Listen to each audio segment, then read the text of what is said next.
So this is Ruby, one of the most special pigeons that I was ever privileged to train her in my pigeon career. So Ruby raced the first year. She won for me the combine, the very first race in her life that I entered her in. She won for me the WCPTA, Western Cape Transport Association combine in the Western Cape. And it was so special to win one of those big races. And on the Tuesday morning, I took the pigeons out for a short training flight.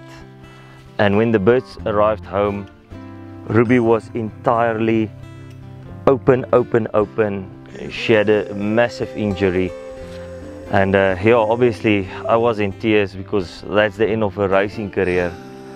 And myself and my mother, I remember we sit in the home and we try to fix her up and just to make her that she can become a breeding pigeon, to retire Ruby. And so after the operation, I put her in the breeding loft, and she, after 4, 5, 6 months, I wanted to pair Ruby, and she fight with the hens and she fight with the cocks, and she was always busy in the breeding loft, so that I decided the best is to take her out of the breeding loft and put her in the race loft.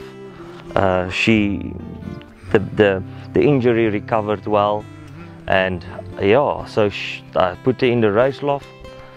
And then the season started again, and I forgot about Ruby, and all the trainers come, and on every training flight I took the pigeons out. Ruby is in the front pack, Ruby is in. So I've decided, okay, let me put her in again for the first race of the season, or the second race of the season, and boom, she won the combine again. So that was for me very special. She won 2 combines, 1 year of each other, after coming back from a massive injury. And normally, I know when pigeons get a massive injury like that, it's very hard for them to come back and become a champion again.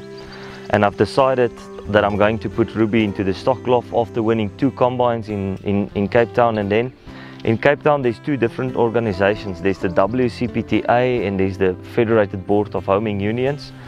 And I was privileged to race in both organizations. And obviously, the pigeon fancier said, yeah, but she's never won in the Federated Board. If she won in the Federated Board, then she's only a special bird. So the next week went back, because I think I can have her in the breeding loft and she can be my foundation hen for the rest of my entire life. And then I've decided, boys and egos also want to always try and prove something. And I've put Ruby in the basket for the Federated Board race, and it was a slight headwind race.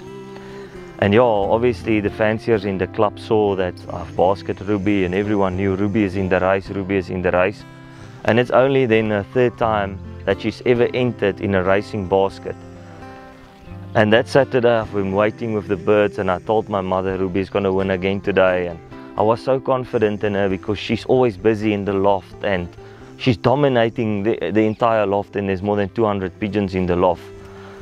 And that Saturday I saw there's a bird coming, and I already started to be so excited, and she's turning and she's turning, and I knew it's Ruby, and she's turning and turning. And after 2 minutes she entered the loft, and she won the Federated Board of Homing Union combine again. So she's only raced 3 times in her entire life, and all 3 times she's won the combine. 2 on the WCPTA and the Federated Board of Homing Unions, from 299 kilometers, just above 1100 was her last velocity. So I got to hear about a 3-time combine winner pigeon that done phenomenally well. I think one of the last combines he won was 6,700 pigeons. And I quickly actually opened those stats, and I found that this pigeon actually broke a world record. It's a pigeon with the best coefficient ever. I worked it out. At that time I think it was 0.2, maybe 0.25. And I said, no, I've got to get this pigeon. So I managed to get Ron's contact details. I call him up and I said to him, no, I need to see you and your pigeon. And he said, no, there's already somebody coming down to come and view the pigeon, and perhaps also committed to buy already that pigeon. And I said, no, you don't understand. you gotta come to me now. I'm gonna book your plane ticket for you, but you come with the pigeon. I want the president to see this pigeon. And that was deal done. That day Ron arrived here, we met, and it was a big moment for us. But out of that deal, our camaraderie started. Little did we know, out of Ruby, he's going to become my loft trainer. So for us as well, this was our center point of where we're standing today if it comes to AFRIKAPRO team and the training of our pigeons and everything. So thanks to Ruby, and for me, it's that most special pigeon as well as it is for Ron.